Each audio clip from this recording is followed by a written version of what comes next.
At 40, Luis was an enviable bachelor with his own business, $1 million income, and a stellar reputation. He wasn't known for being hot-headed or demanding. He treated everyone equally and didn't exploit his position to eliminate dissenters. He conducted business carefully and respectfully with his partners, which made many entrepreneurs eager to work with him. His initial capital came from his elderly father, who had taught him everything and instilled in him principles, taste, and good manners. Luis had missed his father all his life. He had raised him alone, and after his passing many years ago, Luis had no other close relatives. Living in abundance, Luis could afford any whim, any idea to be realized. His reputation preceded him, and success seemed to follow him effortlessly. The businessman owned a mansion with multiple floors, complete with a garden and a pool, several apartments in the capital city, and cars of various models. He had many friends, loyal and trusted, but his personal life never seemed to work out. Once upon a time, Luis was married, but after several years, there was a bitter divorce.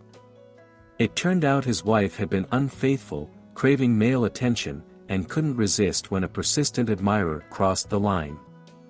He had met her 15 years ago at a beauty contest, where many girls aimed to marry wealthy men like Luis. That's where she hooked him. Who knows how many affairs his wife had during their marriage? She never fit the mold of a perfect wife, spending recklessly on trinkets, her appearance, and tons of fashionable items.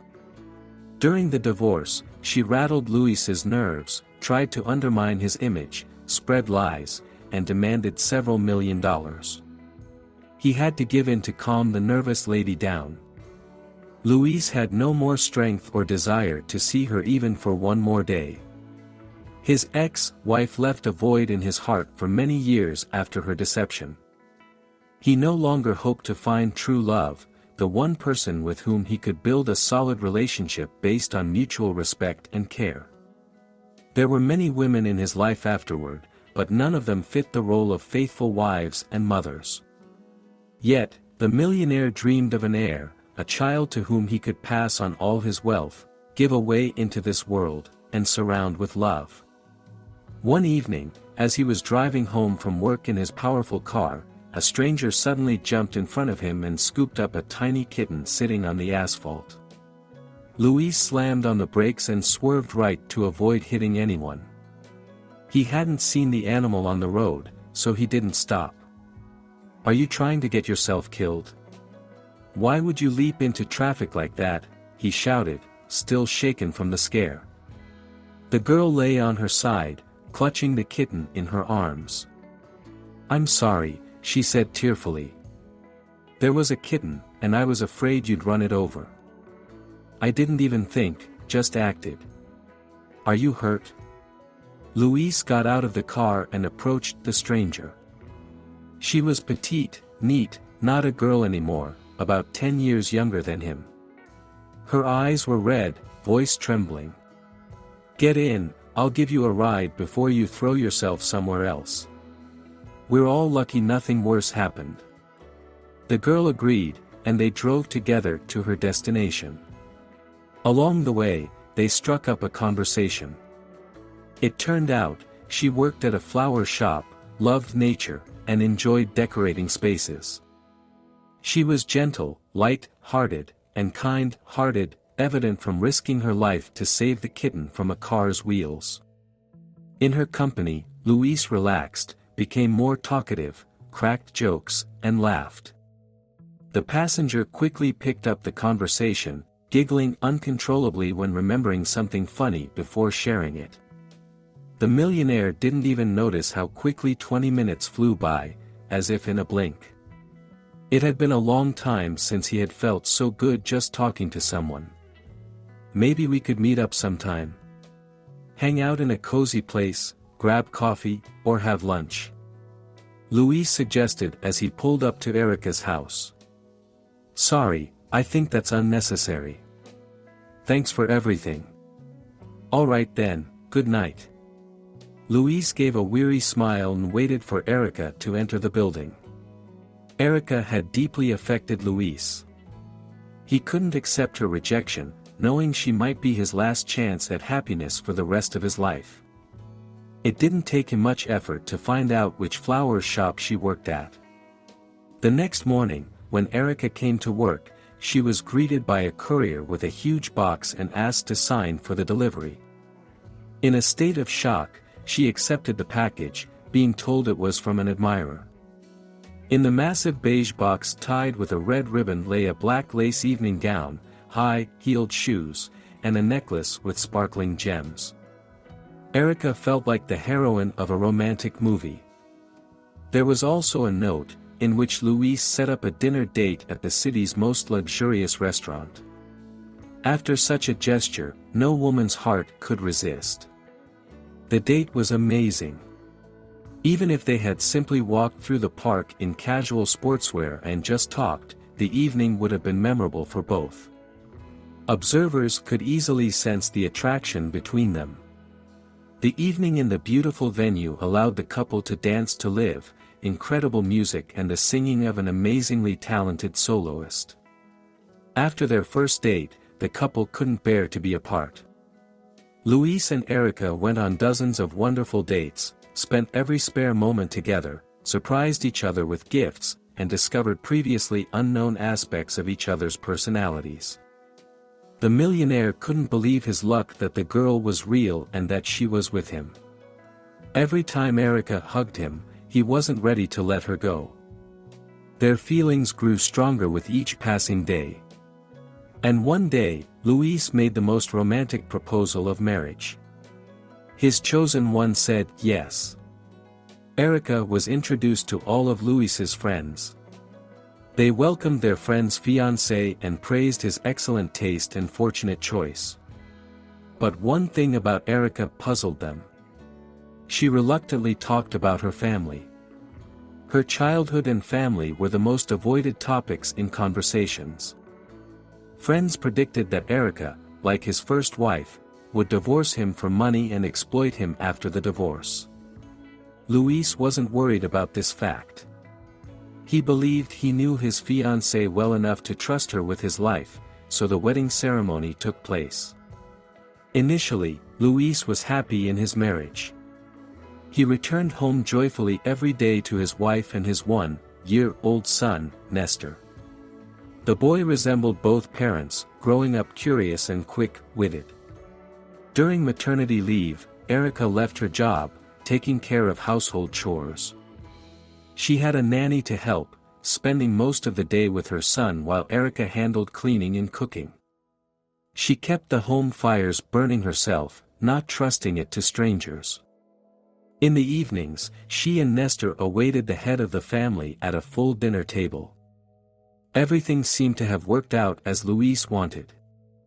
For 5 full years of joy and understanding, the spouses lived together and raised their son. But recently, Luis, who began to appear home more often during the day, noticed strange behavior in his wife. She constantly disappeared for inexplicable reasons. It seemed like she had just been at home, and now she was gone. When she reappeared, she immediately started talking as if making up for lost conversation time. Suddenly, she began to avoid eye contact with Luis. The millionaire resisted dark thoughts for a long time, but jealousy boiled so fiercely within him that he began to suspect Erica of infidelity. It had happened to him before. The signs were the same. This time, he couldn't reconcile himself to thoughts of her betrayal again. Had luck struck him twice? So Luis turned to a private detective to start surveillance on his wife. The detective reported back, revealing that Erica was visiting a specific house on the outskirts of town at certain times. Interestingly, she used the services of the same taxi driver each time, presumably to minimize exposure. It's easier to persuade or silence one person than a dozen drivers around the city. Luis asked the taxi driver if he knew who lived in that house, but he couldn't provide any useful information. Feeling hurt and deceived, Luis devised a plan to catch his unfaithful wife red-handed. With his wealth, he could afford anything he desired. He paid the taxi driver a month's fee up front and rented his car for a day. Luis bore a resemblance to the driver, so he enlisted professional makeup artists to help him transform into the driver's appearance. During lunchtime, Erica called him. Luis arrived and picked up his wife from their home, driving her to the specified address. During the ride, he avoided engaging in conversation with Erica to prevent her from recognizing his voice. After dropping her off, Luis left Erica unsuspecting at a small rundown house and remained sitting in the stuffy car. The devoted husband, consumed by jealousy, could only maintain his patience for a few minutes. Unable to bear the torment of waiting any longer, he burst into the unfamiliar house with the intention of catching Erica in the arms of another man and expressing his thoughts on their dirty antics behind his back. But what he saw both shocked and moved Luis deeply. Erica was helping a frail elderly woman move into a chair to change dirty bedding. "Luis," the woman exclaimed in surprise, not expecting to see her husband and the one who had driven her there, pretending to be a taxi driver. "What are you doing here?"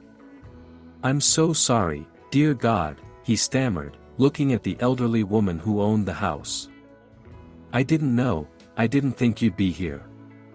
"What did you think then?" his wife asked, squinting at him as she deftly tucked fresh, fragrant sheets into the small bed. "Did you decide to test my fidelity? Thought I was regularly sneaking off to a lover?" "You're so foolish," she scolded him, kissing him on the cheek. "Grandma, this is my husband, the one I've always told you about. Now that he knows everything, we can introduce you to Nestor. But he's such a handful, he won't give you a moment's rest." "That's okay, dear," the grandmother managed to say. "I haven't held a child in my arms for a long time. You were the last one." "She's my only relative, my dad's mother," Erica explained. "My parents passed away, and she raised me alone. I'm sorry I didn't tell you sooner, I was ashamed. You seemed so well off, showering me with everything, money was no object. I was afraid that if I mentioned my sick grandmother, you'd think I was a burden and that I'd drag all my relatives onto your shoulders. So I stayed silent. I didn't used to visit often, but recently Grandma fell ill, she can hardly do anything herself. That's why I started sneaking off, to feed her, clean up. Am I some kind of monster or something? Sweetheart, how could you hide this from me for so long? She's your own family." Luis kissed his wife on the temple as she busied herself around the house. "Don't worry, Grandma. You won't have to stay here alone anymore. We'll take you with us. We'll all live together. We're family, after all." Since then, Grandma moved into a luxurious home where she had a spacious, bright room and a caregiver. Surrounded by caring relatives, life became easier for the elderly woman. Erica often took her out in a wheelchair for walks in the courtyard. Nestor got along well with Grandma and loved sitting with her on the bed, petting the kitten his mother had rescued, which had grown into a healthy cat. Luis never doubted his happiness again and was grateful for such a devoted wife. If you enjoyed this story, please support me with a thumbs up. To stay updated on new interesting stories, click the bell icon after subscribing. All the best to you.